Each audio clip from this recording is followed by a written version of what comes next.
حضرت عبد المطلب جو چاقو پھیرنے کے لیے تیار ہوتے ہیں حضرت عبداللہ رضی اللہ تعالیٰ عنہ کے حلقوم پر، اس وقت حضرت عبداللہ رضی اللہ تعالیٰ عنہ کی عمر کتنی تھی؟ 18 سال.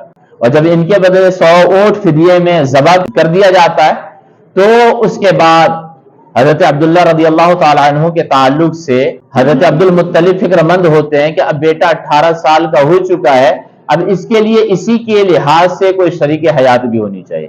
جیسا یہ عرب میں سب سے لاجواب ہے، اس کی شریک حیات بھی کیا ہونی چاہیے؟ سب سے لاجواب ہے. حضرت عبداللہ رضی اللہ تعالیٰ عنہ کے بارے میں کہا یہ گیا ہے کہ وہ بہت ہی زیادہ خوبصورت ہے.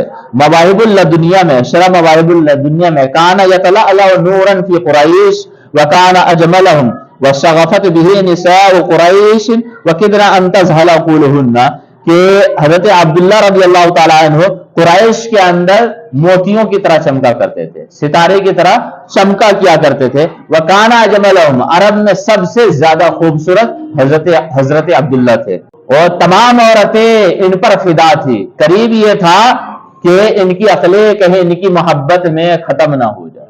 السیرۃ النبویہ زین دہلان کے اندر فلقی عبداللہ فی زمنہ من النساء من العناء مثل ما لقی یوسف فی زمنہ من امرات العزیز، حضرت عبداللہ کو اپنے زمانے میں عورتوں کے طرف سے انہی مشکلات و صبر آزما حالات کا سامنا کرنا پڑا جو حضرت یوسف علیہ السلام کو اپنے زمانے میں عزیز مصر کی بیوی کی طرف سے پیش آیا. جس طرح انہیں پریشانیوں کا سامنا کرنا پڑا تھا اسی طرح انہیں بھی کرنا پڑا.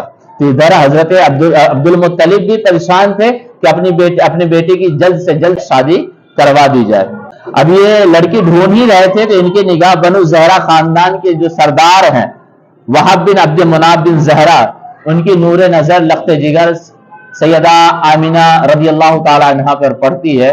اور جب پتہ یہ چلتا ہے کہ ان کے اندر بھی اسی طرح کی خوبیاں جس طرح کے حضرت عبداللہ کے اندر ہے، تو وہب کے پاس جاتے اور کہتے یہ ہے کہ میں تمہاری بیٹی کا رشتہ مانگنے آیا ہوں اپنے بیٹے عبداللہ کے لیے، جو میرے تمام بیٹوں میں سب سے باکمال ہے، سب سے بہتر اور سب سے لاجواب ہے.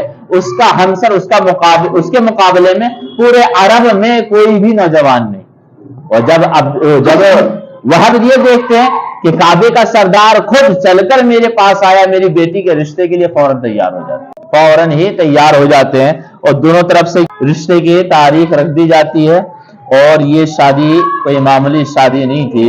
اس کے تعلق سے السیرۃ الحلبیہ کے اندر ہے کہ یہ شادی جس دن ہوتی ہے اس دن کا عالم یہ لکھتے ہیں، کہتے یہ ہے وَكَانَ نُورُ النَّبِيِّ صلی اللہ علیہ وسلم يُرَى فِي وَجْهِهِ كَالْكَوْكَبِ الدُّرِّيِّ، کہ نبی صلی اللہ علیہ وسلم کا نور حضرت عبداللہ کی پیشانی میں موتیوں کی طرح چمکا کرتا تھا، موتی کی طرح چمکا کرتا تھا.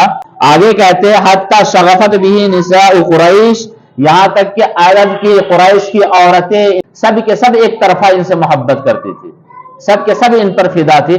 سب کی خواہش یہ تھی کہ عبداللہ سے میرا نکاح ہو جائے. لیکن نکاح کس سے؟ اللہ تبارک و تعالیٰ متعین کر رکھا تھا حضرت آمینہ رضی اللہ تعالی عنہا سے.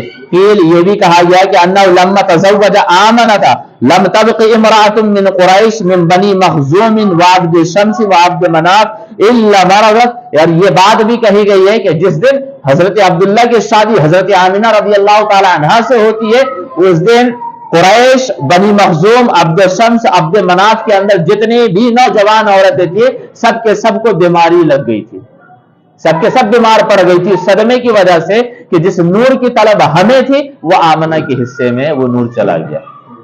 آپ سوچ سکتے ہیں کہ وہ نور کتنے آب و تاب سے چمکا کرتا تھا.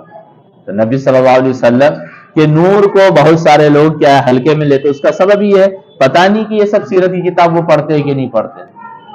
آپ سنیں کبھی سیرت الحلبیہ کا انہیں حوالہ دیتے ہوئے؟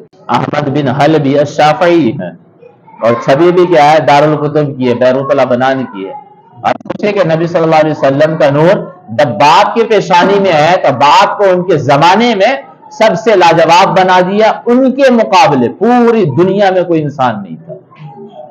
قریش کی بات کیا کریں، ٹھیک ہے علماء جو وہاں کے لوگ دیکھے تھے وہ عرب کے مقابلے میں ہی دیکھے تو کہے کہ عرب کے مقابلے میں سب سے زیادہ خوبصورت یہ تھے. ہم جب پوری دنیا کے اعتبار سے دیکھتے تو ہم بے ساختہ یہی کہتے کہ نبی صلی اللہ علیہ وسلم کے والد کی طرح خوبصورت ان کے زمانے میں دنیا کے اندر کوئی بھی نہیں تھا.